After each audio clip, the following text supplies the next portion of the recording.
groups. So last week, Brad concluded the Devo series that he called Countercultural, which was where he would take, well, it was 3 weeks long, so he took 3 views that culture says this about, and he told us the Bible's view on it, and therefore God's view on it. Oh boy. So for my Devo, I chose a deeper topic, similar to Brad choosing deeper topics for the countercultural. And Brad didn't actually say this, so I'm going to say it for him, and if it's blatantly a lie, then he can say that. I consider my Devo to be a good step forward from that. Cool, he's nodding his head. That's a good sign.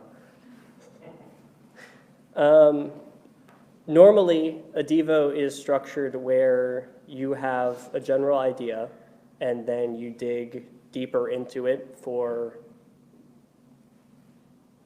more applicable of a main idea, more specific interweavings. I'm going to do the opposite, where we're going to start with a very long passage, and then get to, from the specific, a general idea. So, right off the bat, with a show of hands, how many of you have heard the phrase, family of God?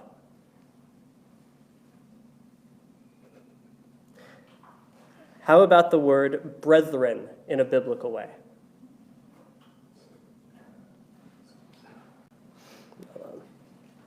The word fellowship. To define all of those words, all wrapped together, fellowship is the collection of brethren, believers, in the family of God within and through the Son of God, Jesus Christ. Through Jesus, we are able to enter God's family and be united as one group, a fellowship of different people, all connected by one thing, Jesus. And Jesus, the bridge between God and humankind, and the bridge between believer and believer. The purpose of Christian fellowship is best laid out in, oh boy, sorry, it's the long passage, and it's been a long day. 1 Corinthians chapter 12, verse 12 to 27. Just as a body, though one, has many parts, but all its many parts form one body, so it is with Christ. For we were all baptized by one Spirit, so as to form one body. Whether Jews or Gentiles, slave or free, and whether Jews or Gentiles, slaves or free, and we were all given the one Spirit to drink. Even so, the body is not made up of one part, but of many. Now, if the foot should say, "But I am not a hand, I do not belong to the body," it would not for that reason stop being part of the body. If the ear should say, "Because I am not an eye, I do not belong to the body," it would not for that reason stop being part of the body. Where on earth am I now? If the whole body were an eye, where would the sense of hearing be? If the whole body were an ear, where would the sense of smell be? But in fact, God has placed the parts in the body, every one of them, just as he wanted them to be. If they were all one part, where would the body be? As it is, there are many parts, but one body. The eye cannot say to the hand, "I don't need you," and the head cannot say to the feet, "I don't need you." On the contrary, those parts of the body that seem to be weaker are indispensable, and the parts that we think are less honorable we treat with special honor. And the parts that are unpresentable are treated with special modesty, while our presentable parts need no special treatment. But God has put the body together, giving greater honor to the parts that lacked it, so that there would be no division in the body, but that its parts should have equal concern for each other. If one part suffers, every part suffers with it. If one part is honored, every part rejoices with it. Now you are the body of Christ, and each one of you is a part of it. Oh boy, finally I got through that one. It's the longest one in the whole thing. Oh boy. So, that's the general idea of all of us as believers are in the body of Christ, and we are all a part of it, working together. We live in a upside-down world, one where Satan is prince, and where said prince feeds, fuels, abuses, and exploits the differences we have with everyone else, in the attempt and unfortunate success of producing division and hatred. Division has been Satan's whole dog and pony show from the beginning. The prophet Isaiah, while being divinely inspired and communicated by God, wrote that Satan's pride and his want to be God made him fall from heaven. So right there is a division between Satan and heaven. And in the book of Genesis, Satan uses manipulation to cause Adam and Eve to sin, dividing all humankind from God. Is it really a surprise that Satan, an old dog, continued using his old tricks to create division, creating division between believer and believer, believer and non-believer, non-believer and non-believer, human and human, if you catch my drift? Targeting Harrison because he wanted me to cut that out of the line. 1 Thessalonians chapter 5, verse 11. Therefore encourage one another and build each other up, just as in fact you are doing. Galatians chapter 6, verse 2. Carry each other's burdens, and in this way you will fulfill the law of Christ. Oh boy. I know that you guys are all teens, believe it or not, because it's a youth group.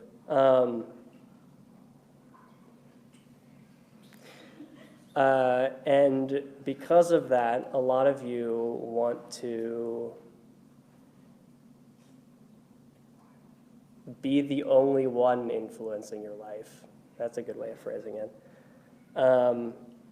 Some of you live life going, my problems are mine, or no one understands me.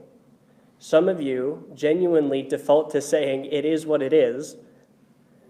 Some of you live life on the verge of hurting others, yourself, or your soul because you just don't have someone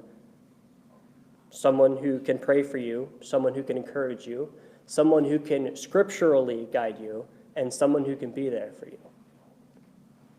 Oh boy, audience participation again.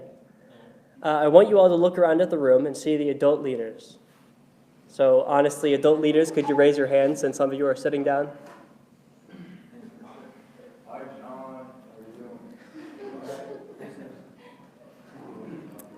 Believe it or not, the adult leaders were once your age. Believe it or not, they have had troubled pasts, and believe it or not, they have had trouble in their pasts. There are even student teen leaders. Raise your hands. Let's see, 1, 2, 3, 4, 5. Emily's not here, is she? Dang it.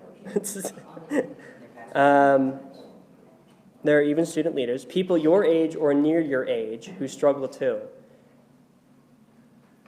All of the leaders, student leaders included, do not live flawless lives and walk on gold-paved roads where everything is sunshine and rainbows. Am I saying that these leaders are licensed therapists? Of course not. But they, student leaders included, are people whose literal jobs are, and I quote, help the teens by being imitators of Christ in their lives and to point towards him in every word, action, and breath they make. You are more than allowed to open up to them about hardships that you're going through.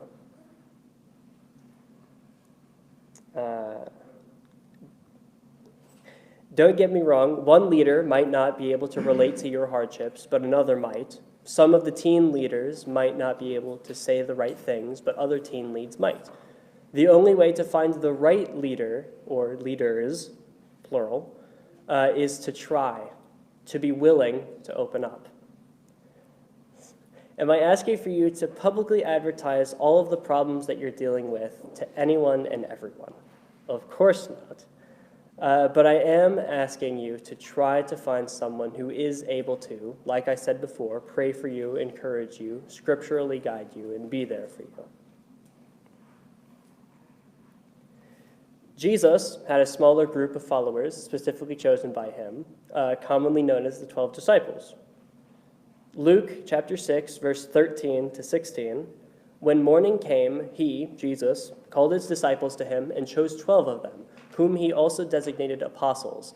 Simon, whom he named Peter, his brother Andrew, James, John, Philip, Bartholomew, Matthew, Thomas, James, son of Alphaeus, Simon, who was called the Zealot, Judas, son of James, and Judas Iscariot, who became the traitor. Do you believe these men were perfect, flawless in all they did? Do you think they kept their struggles and difficult God questions bottled up inside for the 3 years they traveled with Jesus and lived with him? Or do you think that maybe, just maybe, they opened up to their teacher and leader? You guys are not with Brad 24/7 for 3 whole years. I don't think his apartment would fit everyone. However, you are with him for, at most, every school week Wednesday for 6 school years. In the Gospel of Mark, chapter 10 specifically, the first chunk of chapter 10 is a moment where Jesus talks about divorce. And afterwards, Mark 10:10 reads, "In the house, his disciples asked him again about the same matter." So in a private place, his disciples opened up to him and asked him something that was eating at their mind. Mark chapter 13, verse 3. Now as he, Jesus, sat on the Mount of Olives opposite the temple, Peter, James, John, and Andrew asked him privately. I cut the verse off there because the rest of it is a long thing, but mainly the privately part of they came to him privately and asked him something specific. Matthew chapter 17, verse 14 to 20. When they came to the crowd, a man approached Jesus and knelt before him. "Lord, have mercy on my son," he said. "He has seizures and is suffering greatly. He often falls into the fire or into the water. I brought him to your disciples, but they could not heal him." "You unbelieving and perverse generation," Jesus replied, "how long shall I stay with you? How long shall I put up with you? Bring the boy here to me." Jesus rebuked the demon, and it came out of the boy, and he was healed at that moment. Then the disciples came to Jesus in private and asked, "Why couldn't we drive it out?" He replied, "Because you have so little faith. Truly I tell you, if you have faith as small as a mustard seed, you can say to this mountain, 'Move from here to there,' and it will move. Nothing will be impossible for you." Just as Jesus was willing to help the disciples in private, as long as they were willing to approach him in private, the youth leaders are willing to do the same for you teens. We want to help you advance your soul and relationship with God, but we also care about your earthly life too. I debated doing this. Am I good on time? 5 minutes? Perfect. Off script,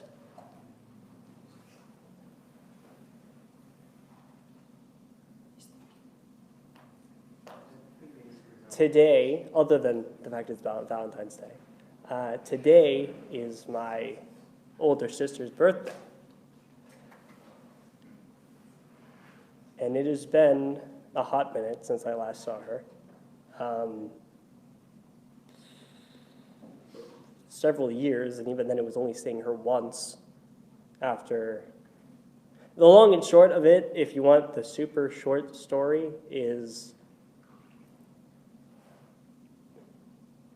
she abandoned the family, really harsh terms, but truthful if you want the short story.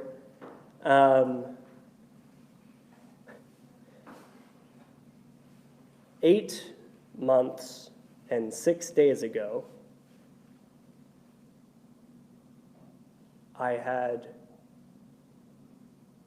opened up to someone about my sister for the first time really ever about my sister, Um,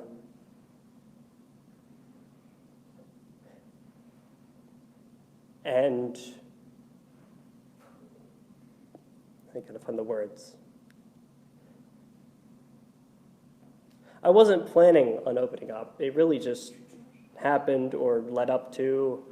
And then what surprised me more was that the person I opened up to, then opened up to me about their older brother, who, I kid you not, had almost an identical story.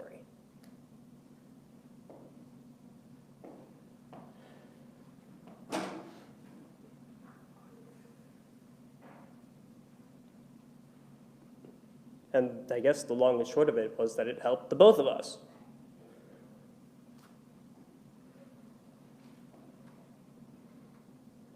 I am not up here just as a student leader who wrote something and then is reading it. I am proof that opening up to a godly person works. Okay, for a second there, I thought I needed my Bible. I want to close with a passage that means a lot to me. Ecclesiastes chapter 4, verse 9 to 12. Two are better than one because they have good return for their labor. If either of them falls, one can help the other up. But pity anyone who falls and has no one to help them up. Also, if two lie down together, they will keep warm. But how can one keep warm alone? Though one may be overpowered, two can defend themselves, and a cord of 3 strands is not quickly broken. That is fellowship, and that is why fellowship cannot be kept private.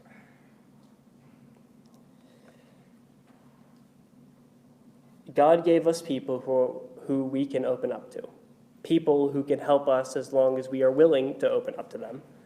Who are we to ignore the help God has given us?